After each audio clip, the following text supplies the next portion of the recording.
안녕하세요. 소리의 가치입니다. 구독과 좋아요, 알림 설정 부탁드려요.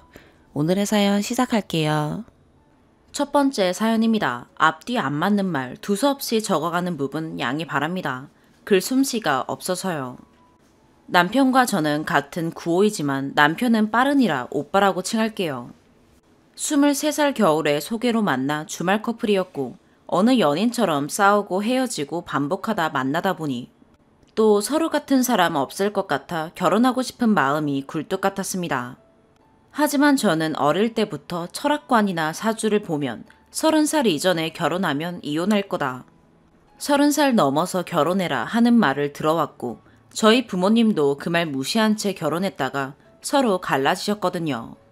그래서 저는 더더욱 무시 못하겠더라고요. 더군다나 오빠는 결혼할 준비를 다 해놓고 결혼하고 싶어 했습니다. 오빠 2억, 저 1억으로 집만 대출 없이 사고 결혼하자였어요. 저는 중견기업에 다니면서 모은 건 많이 모았지만 쓰기도 많이 써서 29살이면 1억이 되는 해였고 오빠 또한 아버님 밑에서 일하느라 식비, 교통비 지원받고 무조건 월급은 적금을 들었어요. 오빠가 사고 싶은 차도 못 사고 부모님에게 물려받은 차로 생활하고 기름값과 토 일에 먹는 저녁 두 끼는 아버님 카드로 생활하고 카페나 데이트 비용은 제가 내며 반반 비용을 부담하며 쪼달리거나 힘든 시기 없이 잘 지내고 만나왔어요. 그렇게 우리가 만나면서 오빠는 주식 들었다가 2배로 뛰어올라 8천 가까이 되는 돈을 모았었고 수원에 누나 집값 반이 오빠 돈이라 합치면 1억 5천 정도 되고요. 저도 얼추 전셋집 빼고 퇴직금까지 맞추면 8천에서 9천이 되는 시점이었죠. 이제 앞으로 2년만 더 모으면 주식도 그렇고 모으는 것도 해서 2억이 되는 거였어요. 시어머님은 전업주부이시고 시아버님도 나름 돈 잘 법니다. 어머님이 주식, 코인, 카지노 같은 노름 부분에서 매번 따시고 돈을 잘 따시는 그런 촉이 좋으세요. 그래서 어머님은 주식 단타 치셔서 돈 벌고 하셨거든요. 그러다 11월부턴가 잘 안 되셨나 봐요. 2월 달쯤 정신 차리고 보니 카드 대출 1억, 집 담보 대출이 8천이 있으시다는 거예요. 어머님은 생을 끝내는 한이 있어도 시아버님한테는 말 못하시겠다는 겁니다. 시아버님 성격이 있으셔서 저 같아도 말 못할 것 같아요. 그 일을 처음엔 오빠한테만 말했고 그러고 나서 저한테 조심스럽게 얘기를 하더군요. 오빠는 엄마를 너무나도 소중히 생각하기 때문에 엄마가 극단적인 생각까지 생각했다는 말에 너무 속상해하고 오빠 주식 팔아서 카드값만이라도 갚아주자니 아버님이 오빠랑 주식을 공유하며 오늘은 얼마 올랐냐 자주 물어보세요.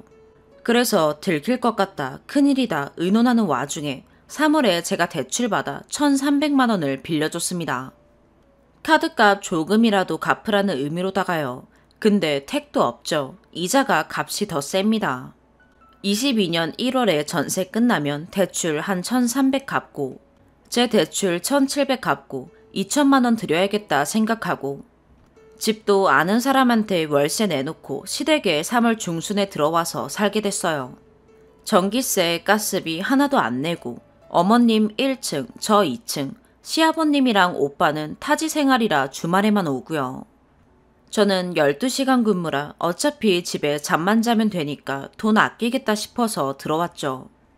어떻게 어머님 돈을 빨리 갚아드리지 하다가 5월에 임신 소식이 들렸어요. 마냥 좋았죠. 엄청 좋았어요. 그런데 저희 회사는 생산직이라 육아휴직이 어려워요. 몸도 너무 힘들어서 임신하면 바로 퇴사해야 되는 곳입니다. 잘못되면 책임이 회사에 있으니까요. 대신에 40 초반까지는 재입사 받아줘요. 무튼 오빠 돈으로 생활하다 보니 저도 씀씀이가 있었고 오빠는 잘 안 쓰는 스타일이어서 오빠가 돈으로 엄청 스트레스를 받는 거예요.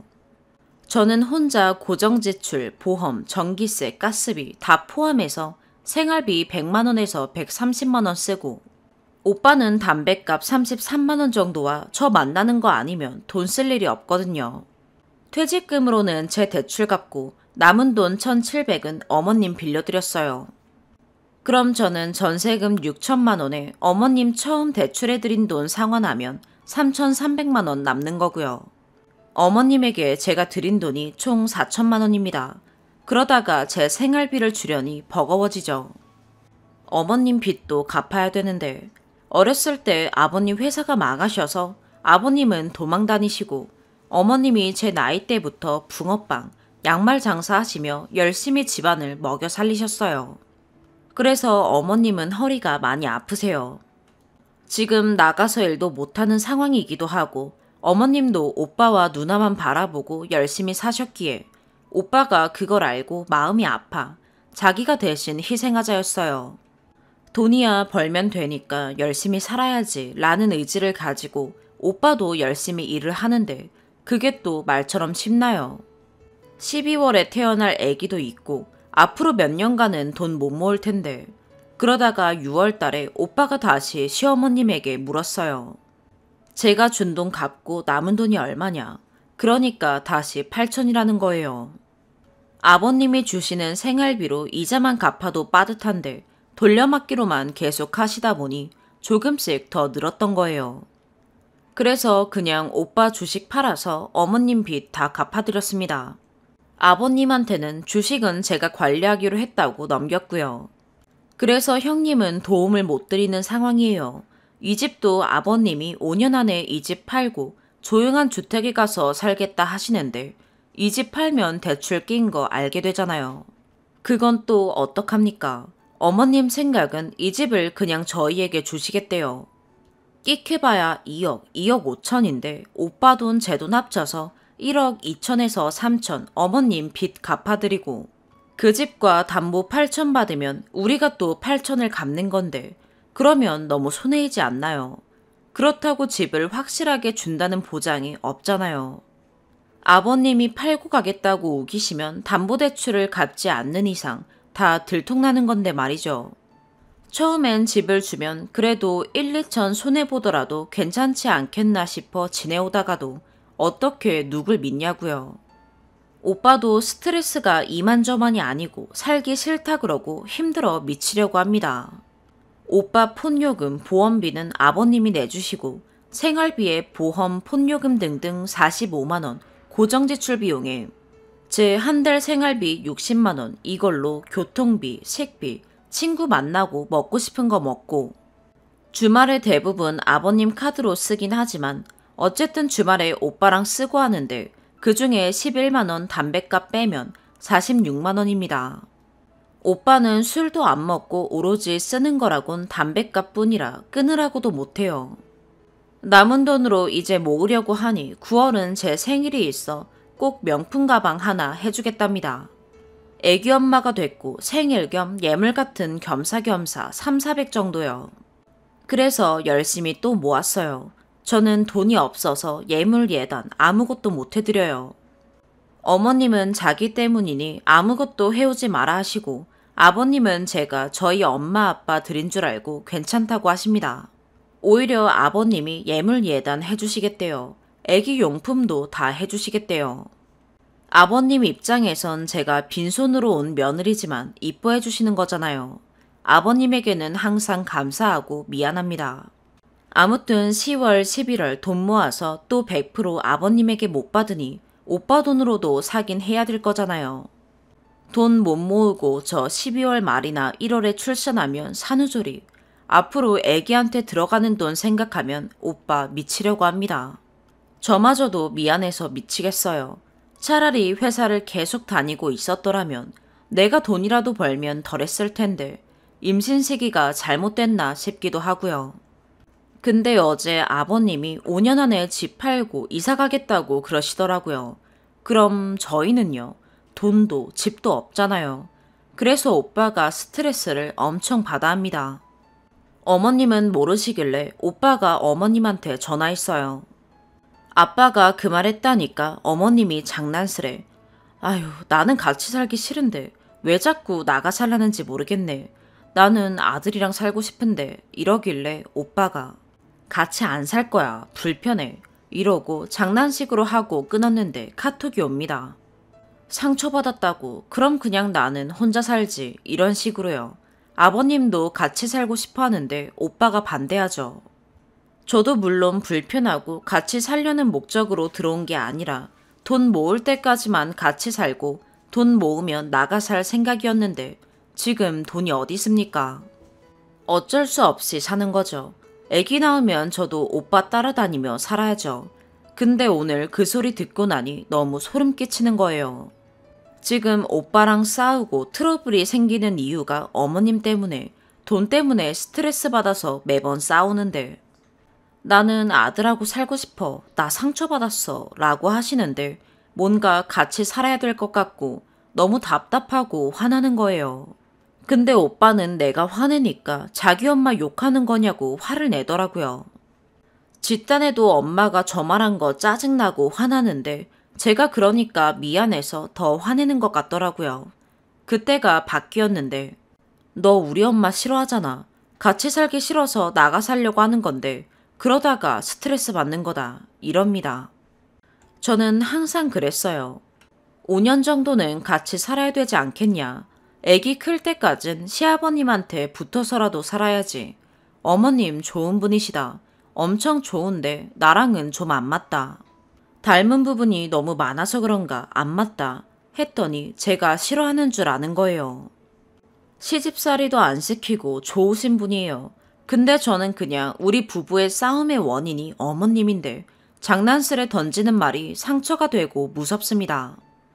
진짜 같이 살자고 떼쓰면 어떻게 해야 되나? 오빠랑 이렇게 싸우다가 이혼하는 날이 오면 어떡하나? 매일이 두렵고 무서워요. 오빠 월급날 되면 맨날 싸워요. 아니, 오빠가 화가 나요. 돈 너무 많이 쓴다고요.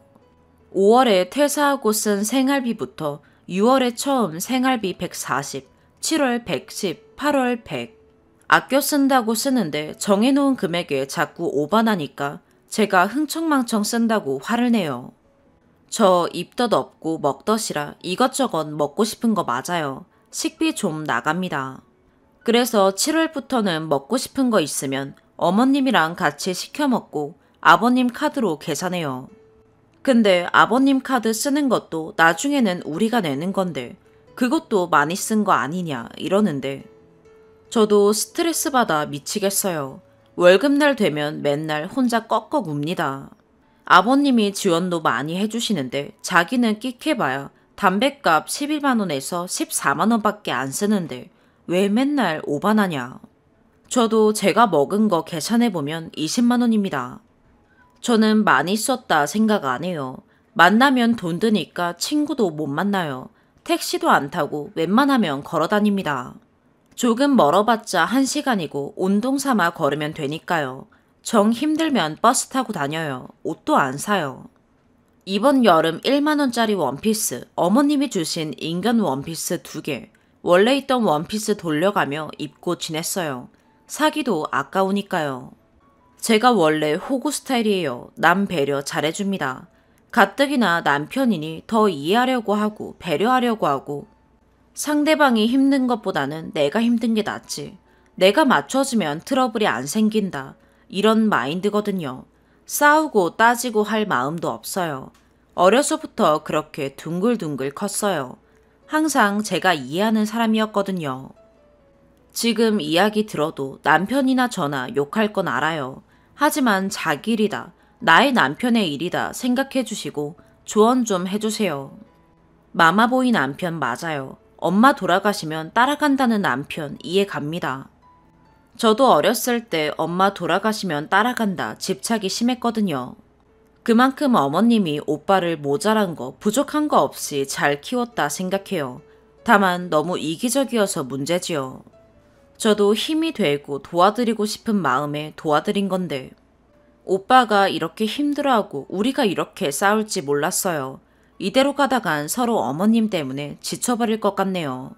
그렇다고 오빠는 어머님에게 독한 말도 못해요. 오늘 싸우고 나서 오빠는 집에 보내고 저 혼자 밖에 바람 쐬면서 오빠한테 보낸 카톡 내용이에요. 어쩌다 상황이 안 돼서 같이 살게 되는 거랑 난 아들이랑 같이 살고 싶어 해서 같이 살게 되는 거랑 같을까? 너는 날 잘 모르는 거지. 내가 너 아닌 다른 사람한테 관섭받는 거 좋아하는 것 같아? 너니까 관심받고 싶고 함께하고 싶고 너 부모님이니까 잘하려고, 너 속 안 썩이려고 맞춰주고 노력하는 건 눈에도 안 보이지. 내가 그냥 다 맞춰주고 져주고 기어들어가는 사람 같은 거지. 상황이 있다 보면 이런저런 상황이 생기고 그러다 보면 맞춰가는 거지. 나는 이러고 싶어 저러고 싶어 그러니까 맞춰줘라 라는 식이잖아. 우리 부모님이 나한테 이래라 저래라 안 해주면 서운하다 그러면서 너의 의견 생각도 안 하고 그냥 우리 부모님 하고 싶다는 이유로 맞춰라고 하면 맞춰줄 수 있어? 우리 신혼부부 생활, 우리의 생활에 항상 시부모님이 껴야 되는 거야.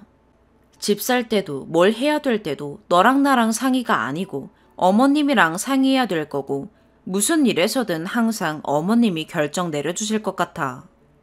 어머님이 삶의 경험도 많으시고 맞는 말이기도 한데 결정은 우리가 하고 해나가야 되는데 그런 것들도 없어질 것 같아. 그러다 잘못되면 넌 또 어머니 탓 못하잖아.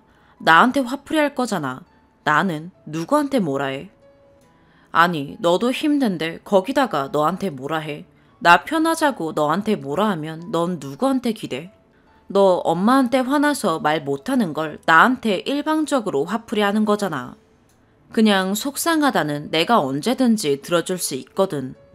근데 지금 네 행동 도저히 이해 안 간다. 진짜 우리가 이렇게 싸우고 힘들고 괴로운 거 넌 다 어머님 탓하면서 나한테 화내고 있잖아. 그럼 나는 누구한테 화내고 탓할까? 가뜩이나 너 엄청 힘들고 괴로워하는데. 너한테 화내기엔 너무 미안하고 죄짓는 느낌 들어서 화도 못 내겠어. 너 너무 힘들어질까봐. 근데 그러다가 너와 내 사이 망가지고 제대로 틀어지면 그때 가서 후회할 거야. 그러기엔 너무 늦지 않을까. 나도 마음에 안 드는 부분, 맞춰주기 힘든 부분이 있잖아.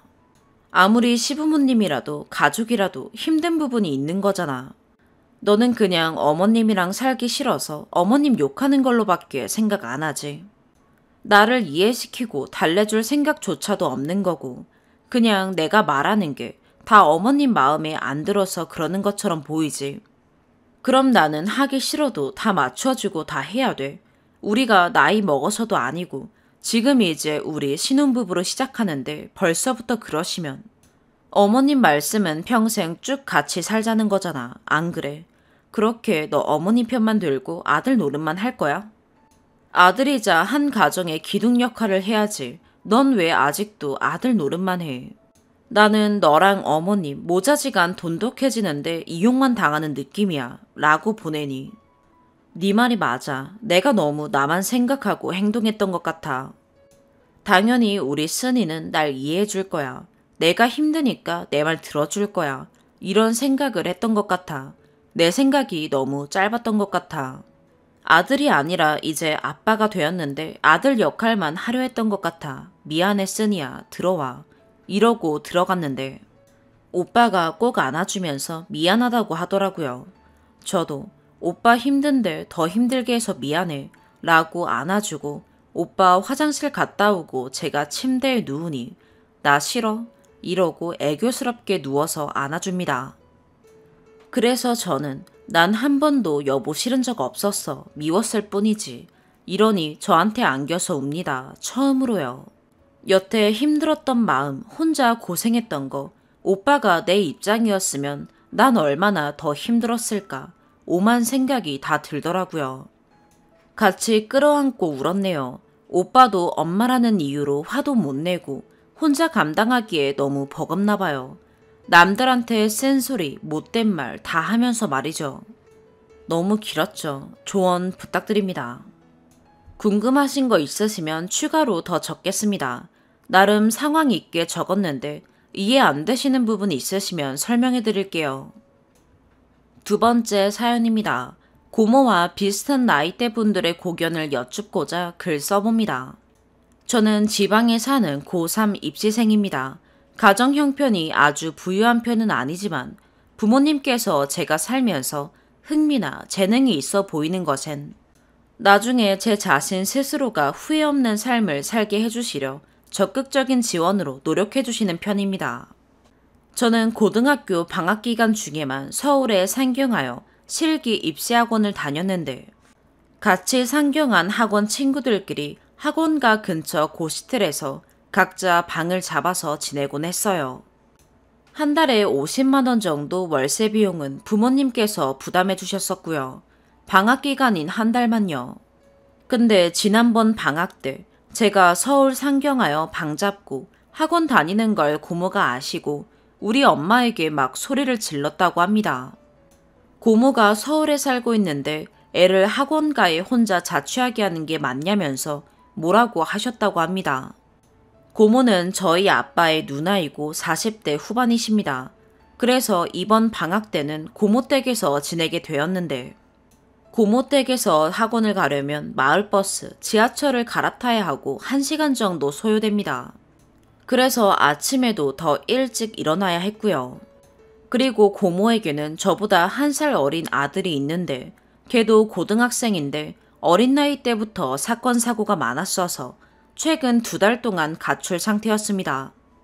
고모가 그래서 걔 방을 쓰면 된다고 오라고 해서 엄마도 거리 문제도 있고 고모 댁에 패 끼치는 것 같다고 계속 거절을 했는데 계속해서 고모가 돼서 그런 것도 못하게 왜? 라고 전화기 건너 소리 지르시는 게 저한테도 들려서 엄마에게 그냥 그러겠다고 했습니다.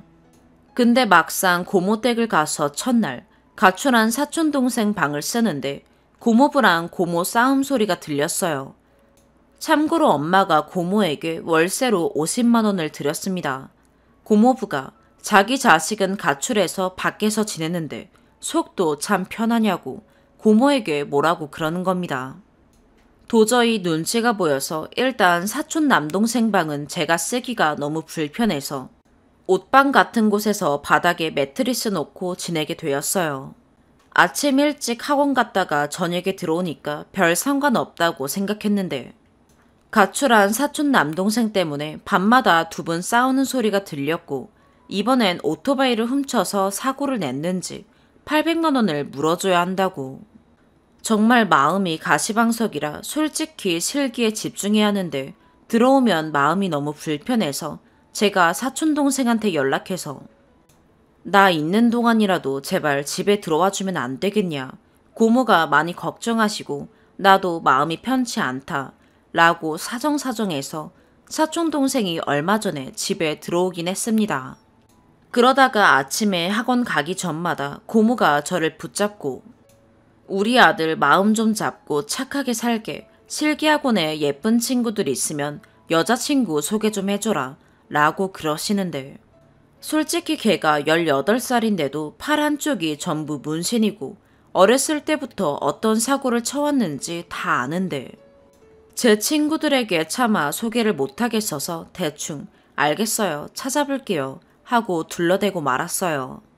그리고 어느 날 저녁에 학원에서 친구들하고 저녁 먹고 들어가려고 했는데 갑자기 고모가 전화 오셔서 피자 시켰으니까 저녁 먹지 말고 들어와 라고 하셔서 그냥 들어갔더니 너무 미안하다 야 모자랄 줄 몰랐는데 다 먹어버렸다 라고 하셔서 그냥 어차피 저녁 먹고 들어왔다고 거짓말하고 씻고 잤고요. 또 어느 날은 비가 정말 많이 왔는데 학원 마치는 시간에 맞춰서 고모가 데리러 갈 테니까 기다리라고 하셔서 30분 정도 기다렸는데 못 가겠다고 하셔서 그냥 왔고요.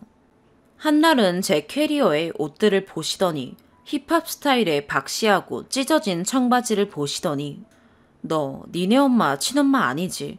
무슨 애 옷을 넝마 같은 걸 사다 입히네 라고 하시는데 제 옷 다 제가 용돈 모아서 산 건데 엄마 욕먹이는 거였나 싶어서 최근에 밥값 모아서 카라티에 반팔 니트류 고급져 보이는 패턴의 단정한 옷들을 좀 샀어요.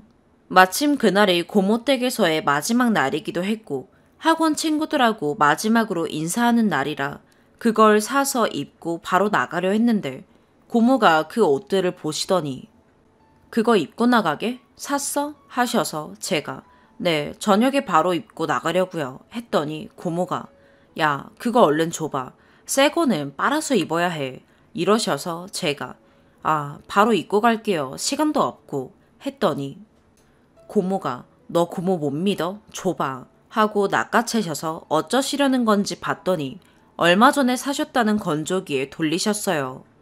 결론은 제가 밥 굶어가며 돈 모아 샀던 옷들이 다 줄어들어서 못 입게 되었고 고모가 미안하다 야 이럴 줄 몰랐네 라고 하시는데 저는 뭔가 일부러 그러신 건가 하는 생각이 들어요.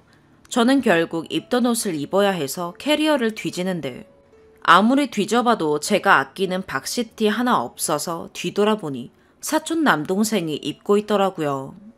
고모가 저보고 그거 좀 커 보여서 쟤 그냥 입으라고 줬어 하시는데 할 말이 없더라고요.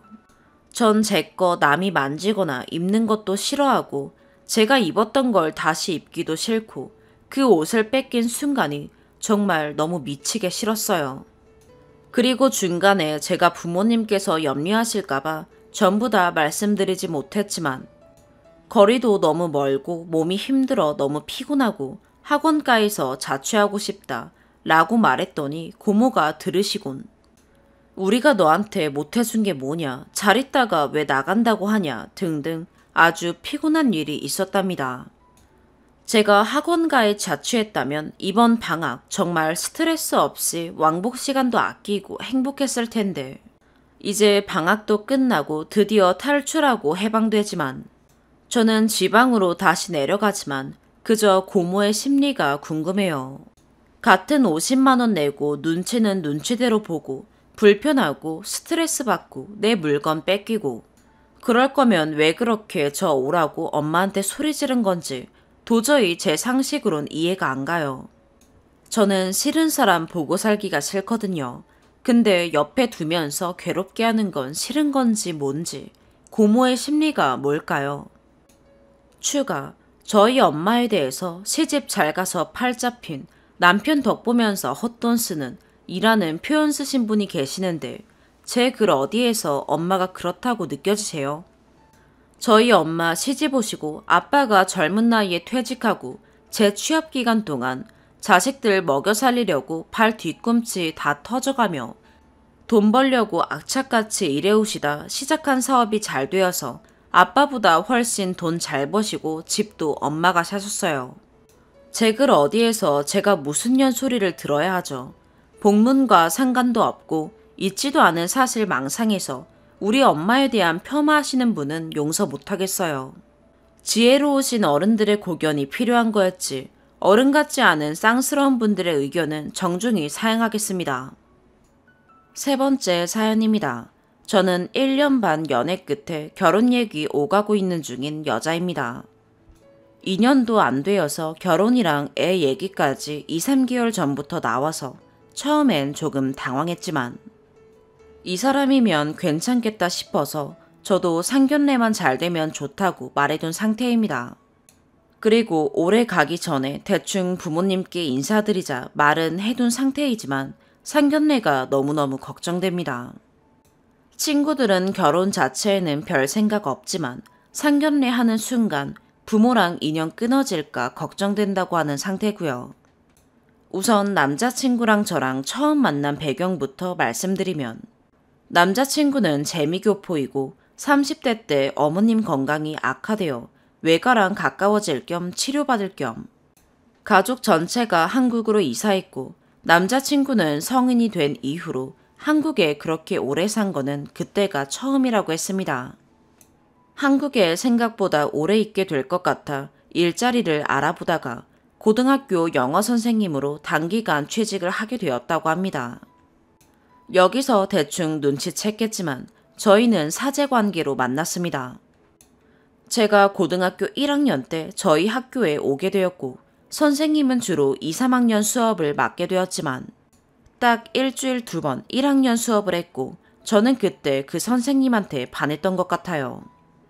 수업이 일주일 2번밖에 없고 그 이외에 접점이 없으니 저는 그 선생님 수업 일정까지 다 꿰며 점심시간, 자습시간, 야자시간까지 해서 어떻게든 말 한두 마디 더 붙여보겠다고 들이대는 게 나름 인생의 낙이었습니다.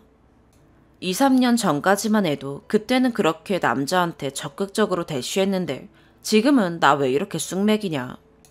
장난으로 친구들한테 얘기했는데 그게 이렇게 연이 이어질 줄은 몰랐네요.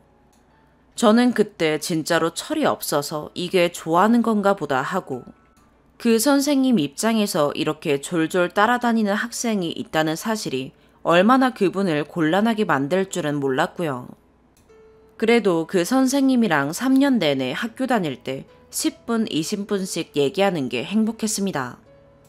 졸업한 뒤로 저는 재수 확정 및 입시 결과에 좌절하느라 절망했고, 재수 때문에 핸드폰도 없애면서 연이 자연스럽게 끊겼습니다.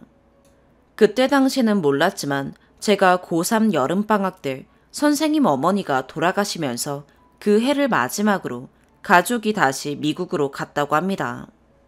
최근에 결혼 얘기 꺼내면서 하는 말이 자기가 처음 보는 환경에서 어머니 병세로 자기 인생에서 제일 혼란스러운 시기에 제가 학생이어도 매일 찾아와서 말 붙여주는 게 얼마나 고마운지 하면서도 그 나이 돼서 겨우 학생한테 의지하는 자기 자신이 너무 쪽팔리고 한심했대요.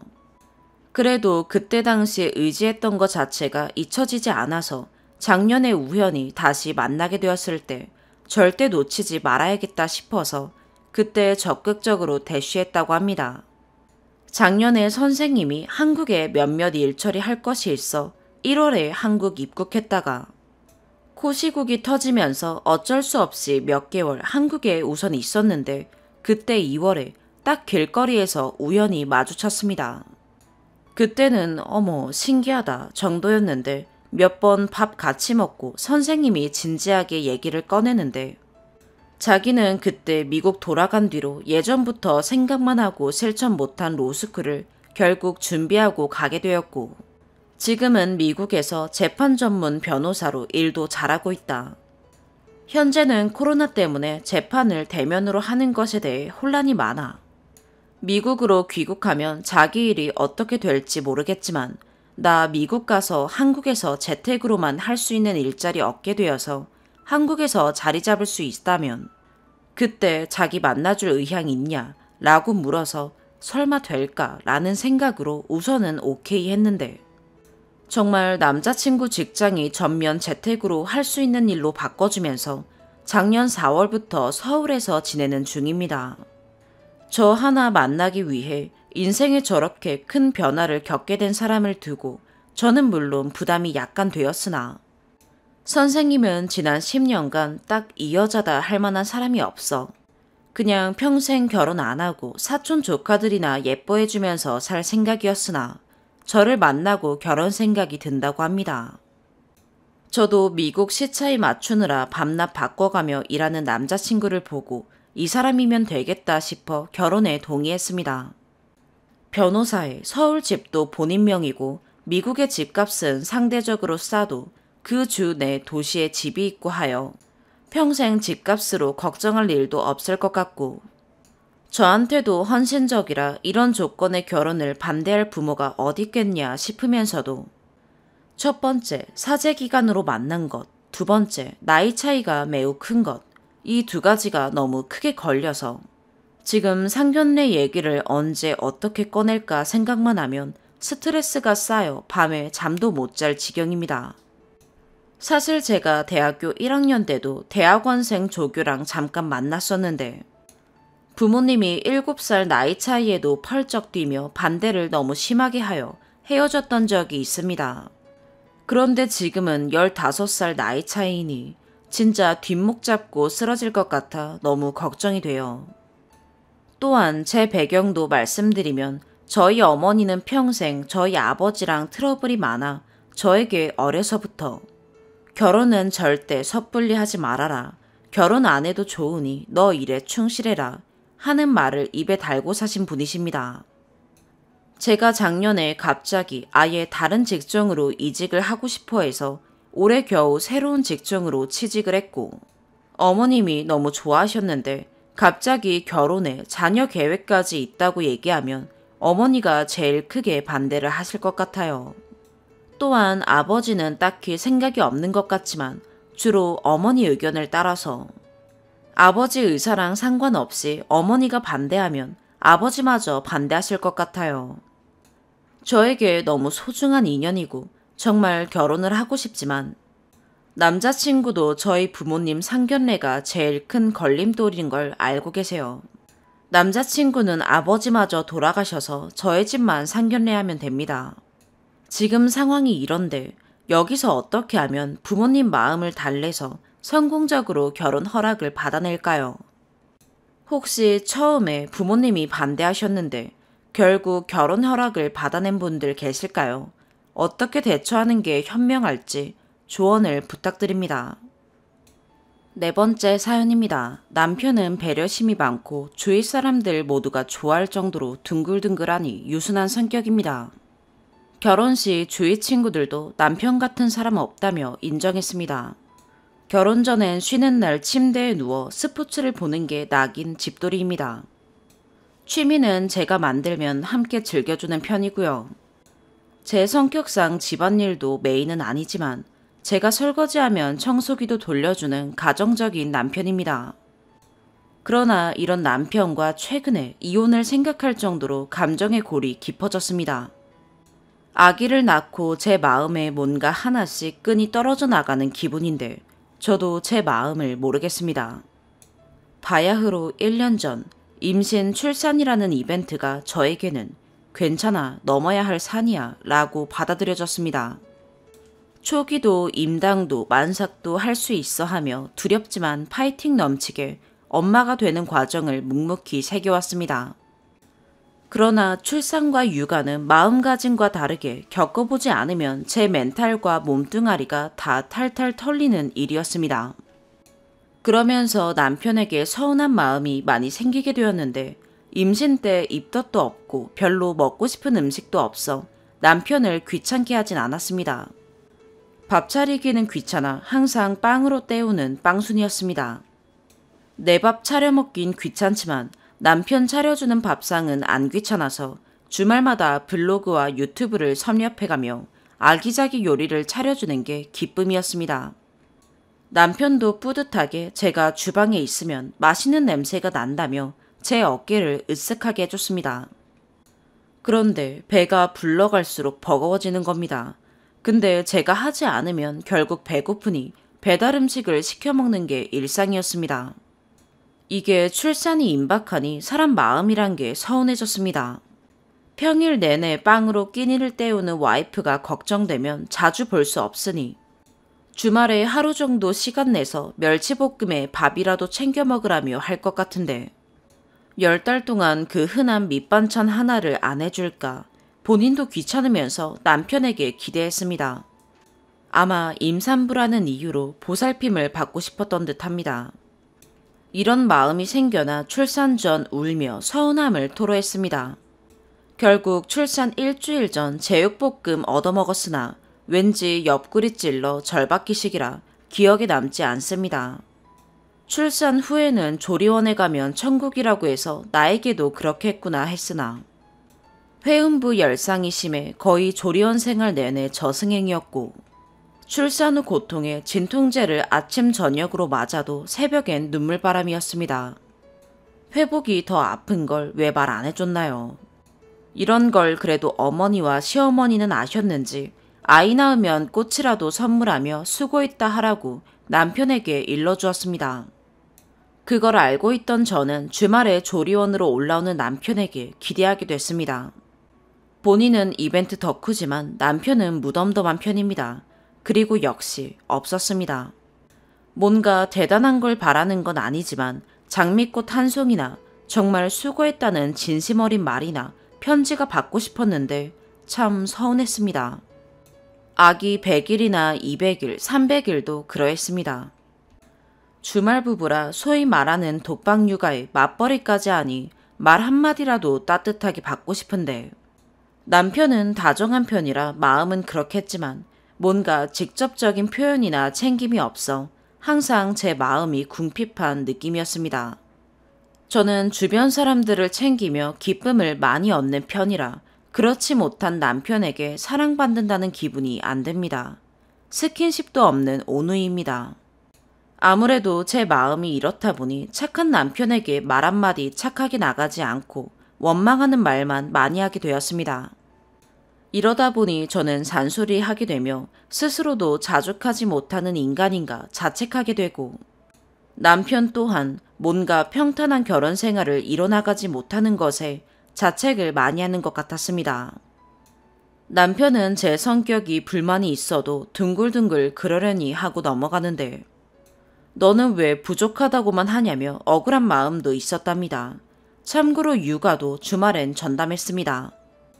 특별하게 이혼 사유가 없는데 이렇게 장점이 많은 서로를 비난으로 소비하니 이혼만 떠올랐습니다. 외적으론 건실하고 가정적인 남편이지만 저에게는 착하기만 한 감정 없는 로봇과 사는 느낌이었습니다. 저는 적극적이고 능동적인데 남편은 수동적이라 그런가 분석도 해보고 이런 게 성격 차이인가 싶기도 하고 연애 때는 잘 맞춰주고 안 싸운다는 장점이 결혼하니 배가 불러 이런가 싶기도 하고 이렇게 앞으로 최소 30년을 더 살 생각을 하니 너무 우울하고 재미도 없고 아이와 있는 평일은 활기차고 즐겁지만 되려 주말마다 우울해졌습니다. 아무튼 본인 위주로 적게 되었는데 남편은 직업 특성상 주말 부부지만 다정하고 집안일도 육아도 잘해주고 말도 예쁘게 하는 착한 남편입니다.